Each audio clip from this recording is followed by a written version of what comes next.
SJC-12257, Commonwealth v. Michael J. Wolfe.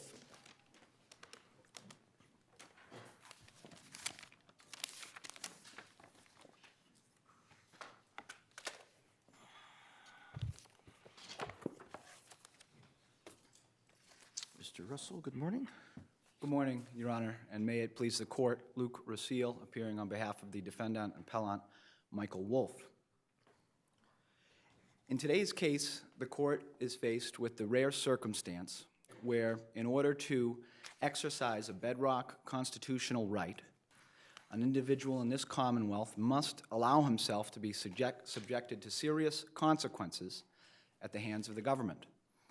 And the question posed by today's case is when a person exercises his Article 12 right not to be compelled to furnish testimonial evidence against himself, shouldn't that person also be able to elect, at least in the first instance, whether the judge presiding over his trial will specifically instruct the jury regarding evidence he refused to provide?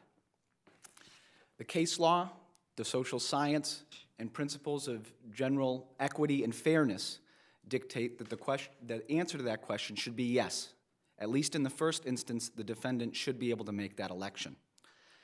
And I want to present, during my oral argument, 3 reasons why Mr. Wolfe's conviction should be reversed. First, that the case law, the social science, show that Downs was wrongly decided and should be revisited, such as to afford Mr. Wolfe relief. The second is that even if Downs was correctly decided, the unique circumstances of Mr. Wolfe's case still justify reversal. And third, and I'd touch on this only briefly unless there are questions from the Court, misstatements during the prosecution's closing also entitle him to reversal. So getting through to the cases, I think a good starting point is opinion of the justices from 1992 that the admission of refusal evidence itself would violate Article 12. From there, in 1994, this Court decided the Zevitas case, in which it was faced with an instruction that did, in very stark terms, command the jury to refrain from any speculation. But the instruction also posited reasons why the evidence might be absent. Maybe the defendant chooses not to take it, maybe the police choose not to administer it, and because it posited those potential reasons, that instruction was also found, although to be statutorily mandated, also to be a violation of Article 12. Downs was decided by the appeals court in 2001, and there's really 2 principal defects I want to try and give voice to during the oral argument. The first is that Downs itself is a deviation from the presumption that juries follow courts' instructions. And of course, much has been said about this presumption and how necessary it is to our system of having jury trials, that without it, it really is a necessity to the system. And Downs deviates from that presumption with regard to breathalyzer evidence specifically, unnecessarily. The presumption that the jury will follow the general instruction to refrain from speculating on matters not in evidence ought to control there, and there is no good reason to depart from that presumption. The second thing I want to point out in Downs is that Downs, and I think this is true of the Commonwealth's brief as well, equates the risk of an adverse inference being drawn against the Commonwealth with the risk of an adverse inference being drawn against the defendant. And that is a false equivalency for at least a couple of reasons. First, if there is no effort by the police, if there's evidence that the police failed to administer these tests, it's perfectly reasonable to expect that a competent defense attorney would make hay of that and would put on a Bowden defense and would tell the jury, look, there's reasonable doubt as to my client's guilt because the police did not conduct a full investigation. They didn't do these tests. And so the idea that there's an equal risk that the jury will draw the inference against the Commonwealth that the tests weren't offered, as compared to the risk the jury will draw the inference against the defendant that he refused the testing, does not hold true because of this Bowden defense. The second reason is that the magnitude of the risk is different. If the jury draws the inference adverse to the Commonwealth wrongfully, that's an evidentiary error. What's happened there is the jury has drawn an inference that there's insufficient evidence to support. It's not a reasonable inference on the record of that case. However, there is no state of the evidence that would ever allow a jury to draw an inference adverse to the defendant owing to the defendant's refusal to submit to government testing. That is constitutional error, and it's of a greater magnitude than the error inherent in the jury wrongfully drawing an inference against the Commonwealth. And so that is a false equivalency as between those risks. Another case that I did want to highlight is Com v. Gibson, another appeals court case from 2012. That was a Downs instruction with the short addition, quote, "A person does not have to take a breathalyzer test," end quote. And that was held to be a substantial risk of miscarriage of justice.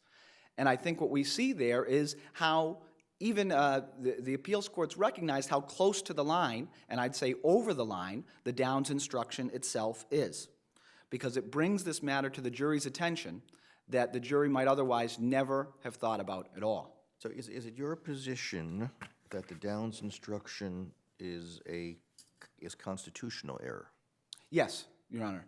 It's the same error that occurred in Zevitas, where the instruction implied to the jury that the defendant did or may have refused the testing, and further that the defendant would have committed that refusal for fear that the testing would show that he had consumed alcohol. So are you making it an instruction along the lines of the instruction that a defendant doesn't have an obligation to testify, but and if the jury doesn't hear information from the defendant, that is the defendant's right? And that would only be given if the defendant requested it or consented to it? At least in the first instance, Justice Lank. It would only be given if the defendant elected to request it. If the jury comes back with a question, that might change the context. And as a practical matter... would it change the context in the event that the jury came back with a question having to do with, well, we didn't see the defendant testify, and we got the general instruction, but we didn't get an instruction about whether or not the defendant testified? I think so. And so even if the defendant didn't want the instruction, the judge could answer a question from the jury about that? I think the judge could at least say, there's been a question from the jury, and read the question into the record. The jury has asked, what are we to do with the absence of breathalyzer testing? Jurors, I hearken back to my earlier instruction that you are not to speculate or conject on any matters not in evidence. Put them out of your mind. Do not consider them. So that even if the jury, even if the defendant didn't want a more specific instruction than that? I think that the instruction, as I just posited, would survive a defendant's objection, because really what the judge is doing there is just reading the question to the record, repeating the general instruction. I think that would be fine. The other distinction I want to draw with, and I think it was the Buell case and then in Rivera, concerning the rule about the court's instruction on the defendants not testifying. Every time a defendant in a jury trial exercises his or her right not to testify, the jury see that happen, invariably. Not so with the exercise of the Article 12 right. And I think that affects the propriety of the judge commenting on it. When it's a matter that has been brought to the jury's attention, it's more appropriate for the judge to give a specific instruction with regard to such a matter than otherwise. The other... I'm sorry. I want to go back to your initial premise. Because the first thing you said is the core of a jury trial, that we assume that jurors follow the court's instructions. Without that, we really don't have a jury trial. That doesn't work all the time. We have Bruton. And then you said, and we're already telling the jury don't speculate. But there are many times where the judge during trial, despite that general principle, don't speculate about any unanswered questions that you have, gives an instruction to focus on what shouldn't be considered. Graphic, I'll just take photographs, just two examples. Graphic photos with an autopsy, you give a cautionary instruction. Or a photo array, don't speculate on where the photo's from. But I could go on and on and on. So it's not true that this is the only instance where the jury is told something specific in addition to the general instruction, don't speculate as to unanswered questions that you have. I agree with that entirely, Justice Lowy, and I didn't mean to suggest that this is the only instance where there is such a deviation.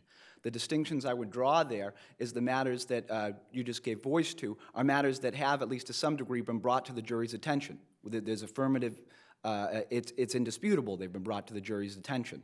And so addressing them with a specific instruction is more appropriate under those circumstances. The other thing is that those matters do not always touch so directly on a defendant's bedrock constitutional right not to be compelled to furnish evidence against himself, as does refusal evidence. The one other distinction I wanted to draw with the Buell and Rivera cases, the Buell case itself said that was not error of a constitutional magnitude. This is, and the cases bear that out. I would like to move on, if I may just... But let me step back. Okay, so let's assume it's constitutional error, reviewable as to whether it's harmless beyond a reasonable doubt. We're never going to know whether it's harmless beyond a reasonable doubt because we don't know what the jury did with it in the jury room. I think that's correct, Chief Justice Gantz. I think that it's an objective inquiry depending on many factors, including the strength of the evidence against the defendant, among other things. And specifically to this case, the evidence against Mr. Wolfe was quite weak. And I think we can look back to the Zevitas case and also the Gibson case, I believe, addressed the strength of the evidence as the factor to be concluded. But I take your point, Chief Justice, that we are not to intrude on the jury's actual deliberations. If I might just speak to a few other, well, first on the social science, the brief of amici, I think, do a very good job laying that out. So the only comment I'll make there is that the Commonwealth cites no social science at all. And the reason I bring that up is because this court has held in a number of cases, I think most recently Gomes, that when a matter is so generally accepted among the scientific community, it can have an effect on the instructions the court ought to give. And I would suggest that the inefficacy of a specific instruction with regard to a matter not in evidence, the social science is quite well decided that the general instruction's better. Well, counsel, how do we know the social science is quite well decided? Shouldn't there be some kind of hearing on that in the trial court? Perhaps, and perhaps it might be a matter for a study group or otherwise. And I think that is just one factor here. I think weighing all of the factors, it's clear that the election should be for the defendant. Well, the Commonwealth, it's sort of cryptic, but they allude in their brief to the anecdotal evidence. And what they're alluding to is that the OUI trial's over, it's a not guilty, and the judge says, I can't talk about the case, jurors, I want to thank you for your jury service. You have any questions, but I can't talk about your deliberations. Yes, why wouldn't the police give him a breathalyzer test? Certainly that's a concern. I think what we see in the facts of this case is that the first jury, bound by the instruction of the judge not to speculate, having been informed by the judge in detail how to submit questions if they had them, refrained from speculation, properly submitted the question. That's in accordance with the bedrock presumption they're going to follow the instruction, the general instruction. So my suggestion would be we should go with the social science rather than the anecdotal proof, especially on the facts in this record. But you agree that 6 jurors is not a sufficient sample to be able to differentiate in this case. I agree entirely on that point, Justice Lowy. I did want to just give voice to a couple or a few specific facts in this case that even if Downs was correctly decided, here the judge mentioned 3 different types of testing. Breathalyzer, blood alcohol, and field sobriety, all of which the defendant had refused. No case law to suggest that that is proper. The Downs instruction read, there is no evidence of breathalyzer, whereas the court in this case told the jury, you may have noticed there was no evidence of breathalyzer, blood alcohol, or field sobriety testing introduced. Now, the jury heard that word introduced used at least a couple other times at trial, page 64 of the transcript and 72, and they used it when something, it was used when something that wasn't in evidence, but obviously already existed, was brought into evidence. And so what the jury would have reasonably understood that term to mean is that there's information out there about testing, but it hasn't been introduced. And so I think that heightens the risk. The judge then followed up this instruction with the instruction on the defendant's right not to testify, further heightening the risk that the jury would infer, just as the defendant had decided not to testify, he'd also decided not to submit to the testing. And finally, I've gone over that the evidence was quite weak. His driving was good. The police followed him for quite some time before pulling him over, used his turn signals and everything else. I go over the weakness of the evidence in the brief. And in its opening, the Commonwealth framed its case only in terms of drinking and driving. Didn't even discuss impairment in its opening, further heightening the risk that the jury would base its conviction on this wrongful inference. This is a bedrock right that has been around for centuries, and people have gone to great lengths to protect it for themselves and for their progeny. And I would ask the court to continue in its pattern of jealously guarding this right by reversing Mr. Wolfe's conviction and overruling Downs. Thank you. Thank you. Mr. Ralph. Good morning. May it please the court. My name is Thomas Ralph. I'm an assistant district attorney from Middlesex on behalf of the Commonwealth. In this case, the judge properly exercised his discretion in giving the Downs instruction. It's important to understand that the Downs instruction protects both defendants and the Commonwealth from unfair speculation. And the Downs instruction simply... How do you know the speculation is going on? Other than anecdotal, gee, they must be thinking about this? Well, in this case, we know that based on the specific evidence in this case, the first jury Those 6 jurors are going to tell us about what another 6 jurors are going to do? No, but there's strong evidence based on the fact that those 6 jurors considered this issue based on that same... And they asked a question. They did ask a question, indicating that they were unable to follow the general instruction and that a specific instruction to them to disregard this specific issue would help the jury do what it's supposed to do, which is to focus on the relevant evidence that is before them, not the absence of evidence. And when I point to the absence of evidence, I think that it's important that this court understand that the absence of evidence is simply not the same as evidence of refusal. I think it's important to actually consider the actual language of the instruction. My brother, I think, starts from the premise that refusal evidence is constitutional error and that therefore providing the jury with such refusal evidence constitutes reversible error. That may all be true. In fact, that's what this court held in both the opinion of the justices and in Zavitas. That, however, is not the circumstances presented by this case, and it's not the circumstances provided by Downs. The Downs instruction and the language of this very short, pointed, succinct instruction is important. This is the language of the Downs instruction, as it was given in this case.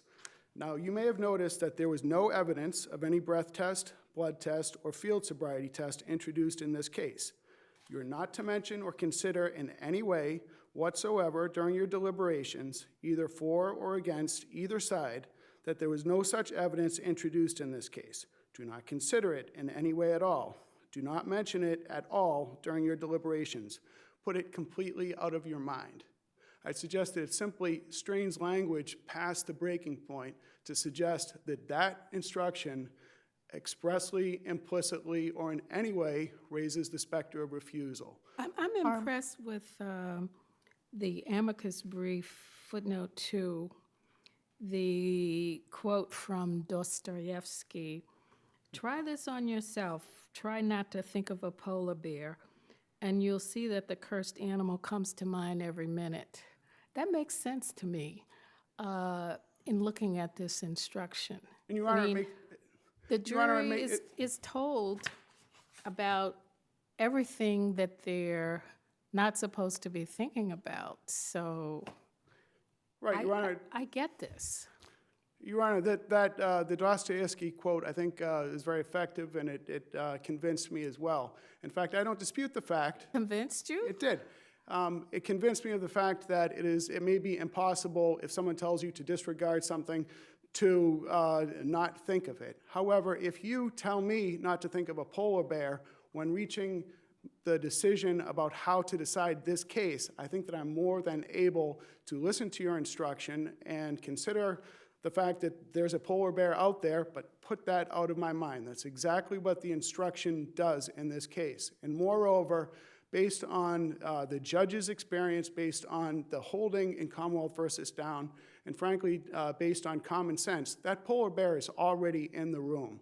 Juries know about alcohol tests. Anyone that has watched one episode of Cops knows that alcohol tests are a routine part of operating under the influence of alcohol cases. So that issue is already in the jury room. The judge in this case and in other cases like it simply soundly exercised his discretion to focus the jury away from an issue that, based on both judicial experience and common sense, is likely to taint and prejudice the process. Can I ask you about, if you extend this a little bit, because perhaps jurors do have a natural tendency to try to seek out some type of scientific proof or neutral facts when they decide issues. If we were to have a murder case and jurors would speculate, well, where are the fingerprints, where are the DNA? Do we have the judges instruct the jury, we haven't heard about fingerprints and DNA, so forget about them in this case? I think that it's a question of judicial discretion, so it would depend on how the evidence went in. Refusal evidence is never proper to raise for the jury. That is not what this case is about. If, depending on the specific facts and circumstances of a case, it begged the jury to speculate. I guess a better analogy, as you say it, is just, did the police talk to the defendant when the defendant had refused to speak to the police? Right? Are they going to speculate as to whether or not the police gave the defendant a shot and interviewed him? Right. It would depend on how the evidence in a case came in. I don't suggest that, as a general rule, judges just should be willy-nilly raising issues that jurors might not have thought about beforehand, just to sort of confuse them and to bring the pink elephant into the room. But I think that this case is unique in that, operating under the influence of alcohol cases, it is common knowledge that alcohol tests are part of the routine procedure at the scene. And who says jurors that? expect that. How do you know this? I mean, you're asserting it, but how do we know this? Well, we know, first of all, that it just takes one juror to be aware of this fact. The appeals court in Commonwealth versus Downs observed that it just simply can't close its eyes to the common sense reality that people know that breathalyzer tests, which can be purchased at CVS, are a common fixture in our society, are a routine part of operating under the influence of alcohol cases. Everybody knows that if you're pulled over, you may be asked to do a field sobriety test. This isn't a secret. This isn't something that requires study to consider. Everybody knows that alcohol tests are part of alcohol arrests. But everybody also knows that a defendant has a right to testify, but we don't let judges speak of it unless the defendant makes the choice to say, I want them to be told that I have that right and you should not hold it against me. Why should we not do the same here? Well, Your Honor, in Commonwealth versus Rivera, the court retreated from Buell and held that it was not an abuse of discretion, it was not reversible error for courts to instruct on a defendant's refusal to testify over the defendant's objection. I think my memory of Rivera is that it said it was not reversible per se. It was not reversible per se, and It didn't say that it wasn't error. It just said it would be subject to the harmless error. And in fact, I think in Rivera, if I'm right, the court found that that the defendant had waived the right to an instruction. So I don't think it reached the issue. the court in Rivera expressly abandoned the holding in Buell. Right, And but in it the holding- abandoned that part of the rule which said it was essentially structural error, that it was per se reversible, and said no. While in Rivera, the defendant had waived the right to the instruction because there was some confusion as to whether the defendant had wanted it or not. They went on to say, we're going to change the rule in Buell, which said that it was always reversible, and we're going to say it might be found harmless beyond a reasonable doubt. But it didn't change the view, and I think certainly in Superior Court, I always gave that choice to the defendant. Do you wish me to give an instruction regarding your right to silence? And I always honored it, and I doubt anybody else sitting here on this who sat in the Superior Court did any different. So why not use the same rule here? Again, Your Honor, I think I disagree with you about the holding in Rivera. I think that the holding in Rivera was rather clear that the prior holding in Buell had been both illogical and, quote, mind-boggling, and that jurors, in order for the Buell holding to withstand scrutiny, you must assume that jurors do not follow instructions.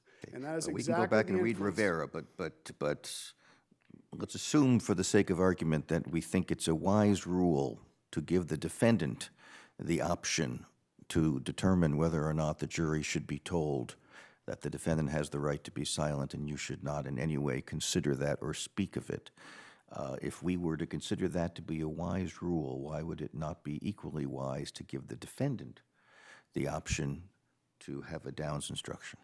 Because, Your Honor, I would respectfully suggest that if an instruction is legally correct and appropriate to the facts of the case, whether a defendant chooses to object to it or not does not change the standard of review. We simply do not allow defendants to exercise their discretion as to what instructions they would like to be given. Well, it's not really that complicated. I think the answer to the question is, as soon as the jury walks in the room, the judge, the Venerians walks in the room, the judge is telling them the defendant has no obligation to present any evidence or to testify on his own behalf. The indictment is only a formal charging mechanism. The judge is telling the jury from the first moment on about the defendant not having to put any evidence in, as opposed to in an OUI trial, your view is the first 15 minutes of deliberation is, oh, I wonder why he didn't take the breathalyzer. Oh, well, he has a right to refuse, or a whole discussion. Well, gee, I'm not really sure. Why don't we talk about the case? I think that that's a substantial risk in OUI cases. There's no question about it. And I'd also suggest that the instruction in Downs is not, as you indicated earlier, substantively different than an instruction that is given in any number of circumstances by trial judges. So when an objection is sustained, judges routinely will tell juries not to speculate about what that answer might have been. Does that put the answer in the mind of the jury? Are we to assume that juries are incapable of following a clear, pointed, simple instruction? The judge in this case instructed the jury that complaints aren't evidence. Are we to assume, therefore, But the instruction in this case is designed only to protect the defendant. I mean, isn't he right that if there were no, if these were not done and the defendant would have the opportunity to argue it in closing argument, that you should find reasonable doubt because they did not offer my client a breathalyzer or did not do field sobriety test? Your Honor, the instruction in this case is not specifically designed only to protect the But I mean, defendant. let's assume that there was a case in which there was no testing offered. Do you agree that the defendant would have the right to argue the Bowden defense in his closing? The defendant would certainly have the right to raise Okay, and the you would Bowden. agree that it would be inappropriate for a judge to give this instruction in a context where the defendant had made a Bowden argument, because it would essentially be undoing the Bowden argument. That's correct. So isn't it only essentially to protect the defendant from having the exercise of his right being used against him or her by the jury? No, Your Honor. As the appeals court expressly noted in Commonwealth versus Down, this instruction protects both the defendant and the Commonwealth from unfair, prejudicial speculation. The prejudicial speculation that juries might engage in this case, for example, was that the defendant was literally staggeringly drunk. Therefore, perhaps the police chose not to give the defendant the breathalyzer test. That would have been negligent on behalf of the police.